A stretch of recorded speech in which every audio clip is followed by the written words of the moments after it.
লালমনিরহাটের হাতীবান্ধায় বজ্রপাতে 4 জন আহত হয়েছে। এমন ঘটনা ঘটেছে আজ রাত 10টার দিকে। হাতীবান্ধা উপজেলার সিঙ্গিমারি ইউনিয়নের বেহারি বাজারে 2 জন এবং পূর্ব সারডুবির মিলন বাজার এলাকায় 2 জন নারীসহ মোট 4 জন গুরুতর আহত হয়। হাতীবান্ধা হাসপাতালে 2 জন চিকিৎসার জন্য আসলেও 2 জন এখন পর্যন্ত আসেনি। আমরা একটু কথা বলবো যে আপনাদের বাড়ি কোথায় এবং কোথায় বজ্রপাতে আহত হয়েছেন একটু। আমাদের বাড়ি লালমনিরহাট। আচ্ছা, কোথায় আহত হলেন? বিহারি বাজার, হাতীবান্ধা। আচ্ছা, সিঙ্গিমারি বিহারি বাজার। হ্যাঁ হ্যাঁ। সেখানে কীরকম বজ্রপাতে আহত হয়েছিলেন? প্রচুর আর কি বলতে। আচ্ছা, ক্ষতি হয়েছে কোনো? হ্যাঁ, ক্ষয়ক্ষতি হয়েছে। আমার হাত বসে আছে এখনও আমার হাত। লালমনিরহাটে কোথায় বাড়ি? আজিতমারি আর কি। আচ্ছা, কী নাম আপনার? মোহাম্মদ রাশিদুল ইসলাম। আরেকজন কি? আরেকজন এই যে আমার ভাই না। আচ্ছা, আপনার নাম কি? মোহাম্মদ আরিফুল ইসলাম। বাড়ি কোথায়?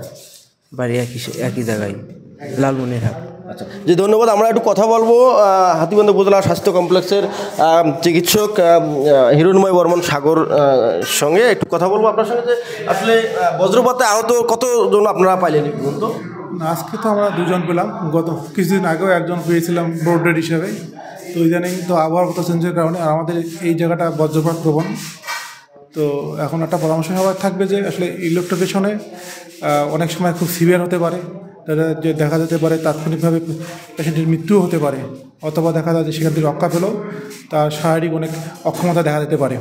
তাই আমাদের সবার এই সময় সাবধানতা অবলম্বন করা উচিত।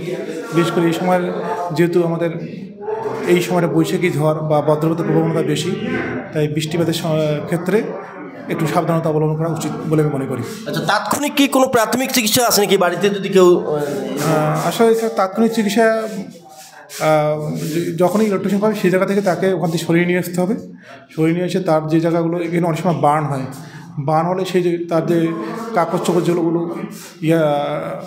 ওগুলো খুলে ফেলে ওই জায়গাটাকে পানি টানি দিয়ে ধুতো করতে হবে, করে যত দ্রুত সম্ভব হাসপাতালে নিয়ে আসতে হবে।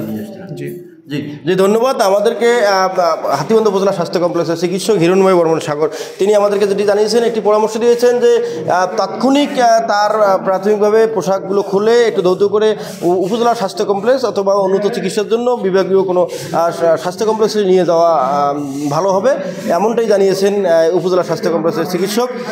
পাশাপাশি যদি একটু বলি যে আজ সন্ধ্যার পর থেকে হাতীবান্ধা উপজেলার প্রচুর পরিমাণ বৃষ্টি এবং পাশাপাশি শিলাবৃষ্টি এবং বজ্রপাতের সংখ্যাটা বেশি হওয়ার কারণে মিলন বাজারে 2 জন নারী এবং সিঙ্গিমারি ইউনিয়নের বেহারি বাজার এলাকায় 2 জন চালক, ট্রাক চালক সম্ভবত তারা কাজের জন্য সেখানে গিয়েছিল, সেখানেই এই বজ্রপাতের শিকার হয় এবং এই 2 জন ছেলের বাড়ি লালমনিরহাট জেলার আদিতমারি উপজেলায়।